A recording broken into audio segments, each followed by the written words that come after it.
Hi, I'm Jason Kennedy. I'm the program leader and animation lecturer for digital design at Auckland University of Technology in Auckland, New Zealand. This presentation is titled Beyond the Mirror, Producing Emotionally Authentic Facial Performance for Animation Reference. This research is part of my ongoing investigation into acting and animation as part of my PhD. Animated characters undergo a fractured process of generating their final on-screen performances. Animation production companies commonly hire a voice actor to record lines for a specific character. Those lines are edited together and placed into a series of animatics to adjust both the timing and appropriateness of each line. I'm not happy, Bob. Not happy. Ask me why. Okay. This process can stretch on for months at a time as the story is perfected. The animator is tasked with the difficult job of engineering a character's acting from the vocal track alone. It is the animator's job to closely analyze the vocal track for inspiration about how the character acts throughout the scene. In some productions, animators may be provided with a video recording of the actor delivering a given line as animation reference. These recordings vary in their helpfulness depending on the dynamism of the actor's facial acting behind the microphone. In order to get a better sense of what these actions look like, animators often film themselves performing actions in syncopation to the vocal track as animation reference. When the voice actor speaks, the animator mimes the dialogue while attempting to convey a specific emotion. I want to zip up the pouch for this next part. All right, fat boy, you want some of that? This miming process, while functional, is not conducive to creating emotionally connected or emotionally authentic reference.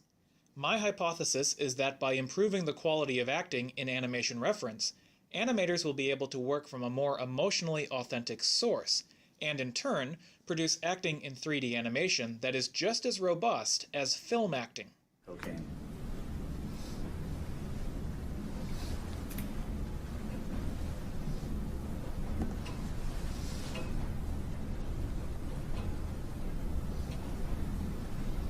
What?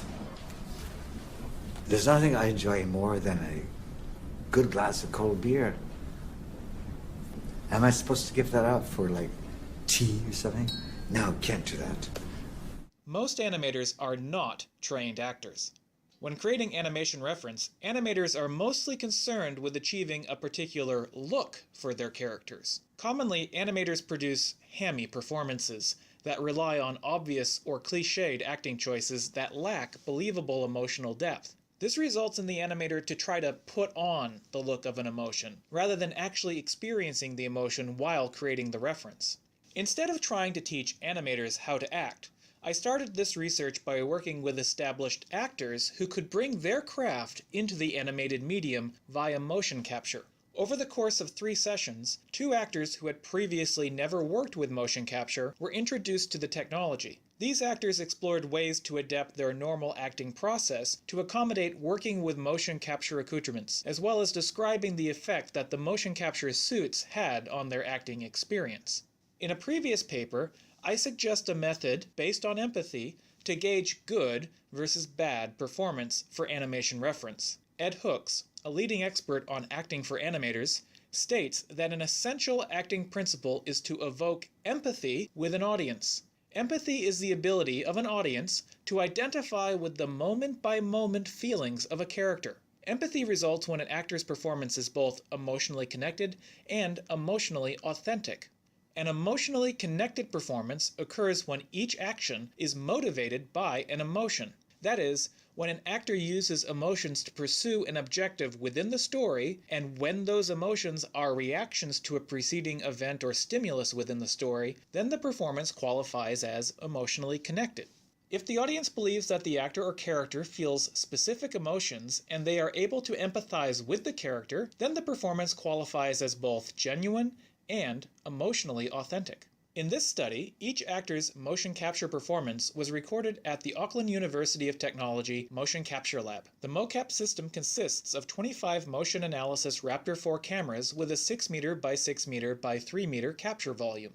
The second system used is the Vicon Cara facial motion capture rig, which records the subtleties of movement on an actor's face, some of which may otherwise be lost when an animator interprets animation reference on video. The Kara system is a head-mounted rig that points 4 self-illuminating, high-resolution cameras at the actor's face. These cameras are able to see all of the markers on the actor's face and track each marker's movement in space. These movements are then later applied to deform a 3D character's facial shape accordingly. The participants in this study include 2 experienced actors whose acting training includes acting techniques developed by Ivana Chubbuck, Eric Morris, Uta Hagen, and Casey Stetson. These actors have participated together in motion capture research on 3 previous occasions, with growing confidence with the technology each time. The other participant is Casey Stetson, an experienced director in emotionally connected acting practice. My previous study addressed a number of bodily factors that actors experience when engaging with motion capture equipment for the first time. This study expands that research to address how mocap equipment affects performance within the actor's face.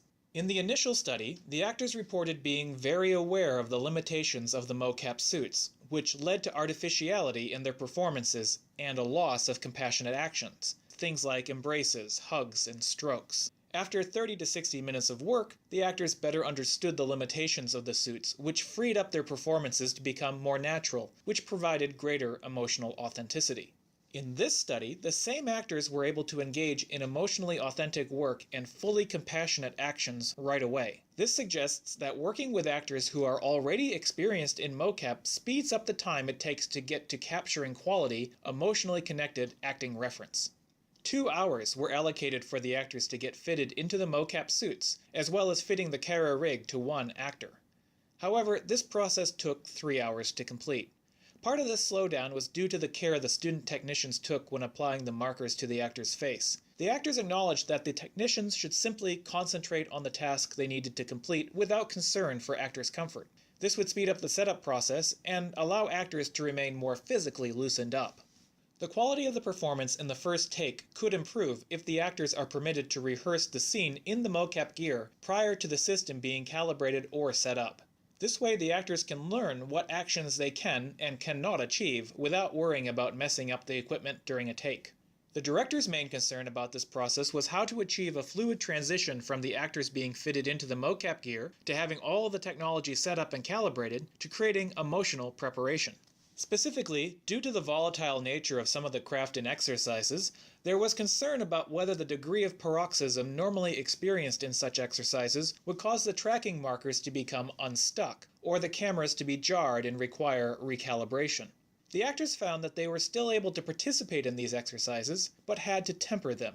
Unfortunately, this awareness led to a degree of artificiality in the emotional preparation, which impaired the emotional authenticity of the resulting performance. This was evident at the start of most takes, whereby the actors' performances felt more artificial within the first 30 to 60 seconds, but quickly grew more emotionally connected and emotionally authentic throughout the scene. Some emotional exercises may seem useless if they can only be performed with limitation. The more that acting coaches and actors become familiar with working with motion capture, the more mocap-specific craft-in exercises can be developed. Another concern is if an actor accidentally displaces a camera on the Kara rig, then this breaks the calibration and renders the capture unusable. Actors new to motion capture, and facial motion capture especially, need to quickly become aware of what actions they cannot perform as normal. The actress who did not wear the Kara rig reported that it took a while for her to physically familiarize herself with how much room the headset takes up so as not to accidentally bump it. The rig and the facial tracking markers also prevented her from being able to touch her scene partner's face as she would normally do. The lights on the headset are bright and angled directly at the wearer's face. This caused concern that an actor may become too aware of the lights and be distracted from his or her emotional authenticity. However, the actor who wore the Kara rig found the lights to be a good way to ensure he was constantly looking at his scene partner. While this study focused on actors, it opens up practical suggestions for animators. The challenge for animators is that when working from a pre-recorded vocal track, the animator is responsible for miming actions in time with the words. I wake up, the sun's shining, terrible terrors are singing on the rooftop. I sauntered down to breakfast thinking all which creates an artificial separation between action and thought.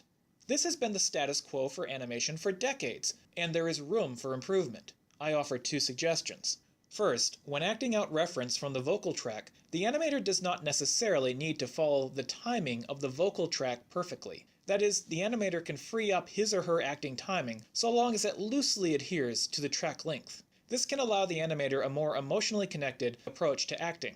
More important than timing the words, the actor's actions and expressions should match the inflection of the dialogue and the character's scene intention.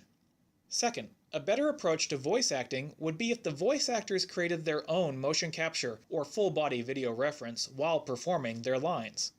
This would better connect action and emotion, maintain better emotional authenticity, and serve as useful reference performance for animators. The mocap data does not necessarily have to be used in the film, but rather serves as a set of 3D data for the animators to analyze in order to develop ideas for the actions and emotions of their characters. That is, the mocap data should not be seen as a prescription for how the acting must play out in a scene, but rather serves as a visualization of acting subtleties the animators may not otherwise be able to achieve when creating animation reference on their own. Thank you for listening today. If you would like to follow up with me about this research, please contact me at jason.kennedy@aut.ac.nz.